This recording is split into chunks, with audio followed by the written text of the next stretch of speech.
my name's Andy Raffel from eTeknix.com, and today we're looking at the Thermaltake Media Lab.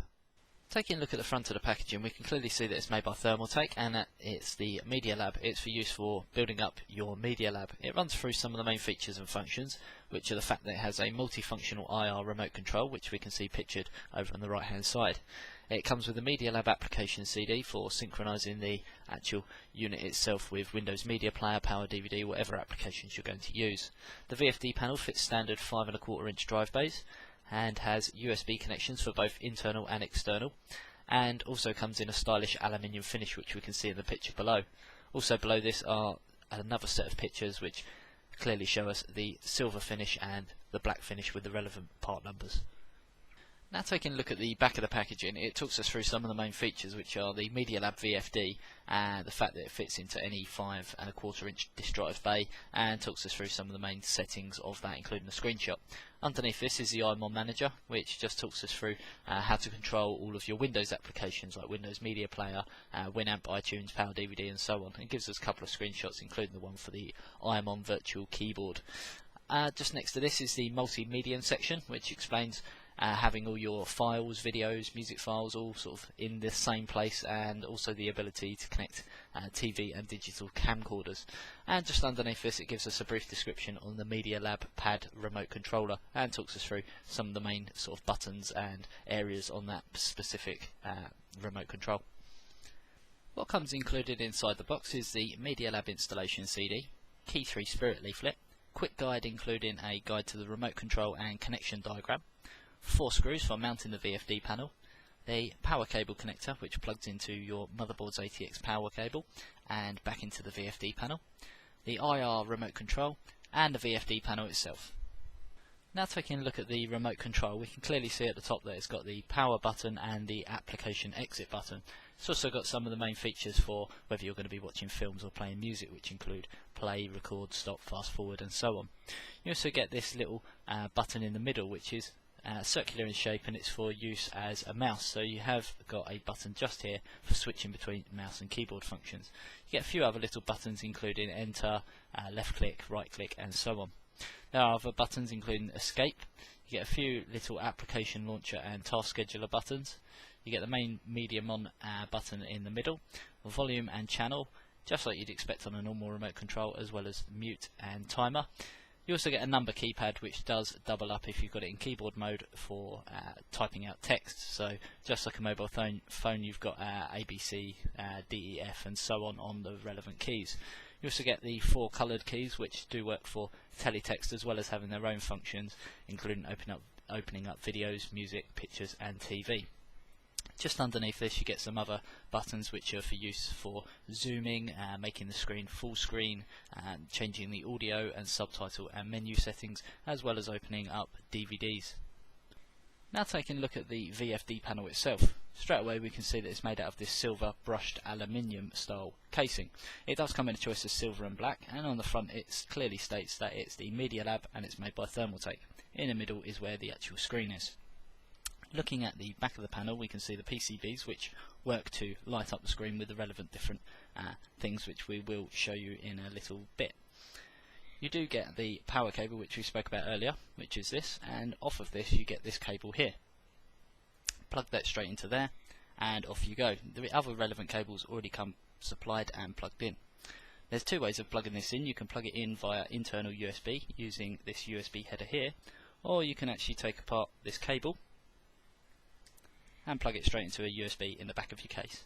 Okay, once you've followed the very simple user guide, which basically gives you the wiring information, which is self-explanatory, and how to install the software, which is open it basically, it does talk you through actually on the software how to install it step by step. You then restart your computer and you'll be greeted with, like we have on the VFD panel, information from Reuters, which tells us all the latest news, which is handy to know. This works off of an RSS feed, so if I was really vain I could actually hook up the RSS feed for all the articles that I've ever posted on eTeknix and get it to read back to me. But I'm not that vain, so I'm not going to be going down that route. I'm just going to basically talk you through some of the buttons that are on the remote control that we already spoke about earlier. So if I was to open up an application on my computer like Windows Media Player and then press the application exit, it tells me that I've done a keyboard command of Alt F4, just like you would on your keyboard. So quite a handy little feature there. If I was then to press the power button, it tells me power management power, PC case. So it's basically going to turn my computer off, but I'm going to cancel that.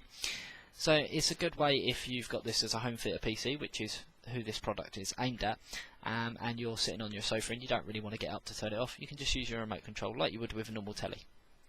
Some of the other functions that we've got is to use our cursor on the actual remote as a mouse, or to use them as keyboard. So by pressing one of the buttons we get mouse command.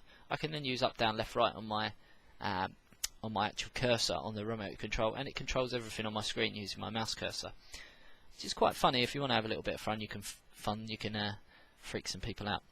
You can then press that button again, and it gives you the keyboard command of up arrow. So then you get up arrow, down arrow, left, right, and so on. Some of the other functions that we've got are the application launcher.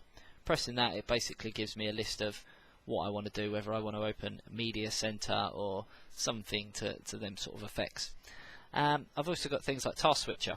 By doing that, it's just like pressing Alt and Tab on your keyboard. So you basically get a task switcher, but it all depends on what applications you've got set up within iMedia and I'm on. So quite a handy little feature there.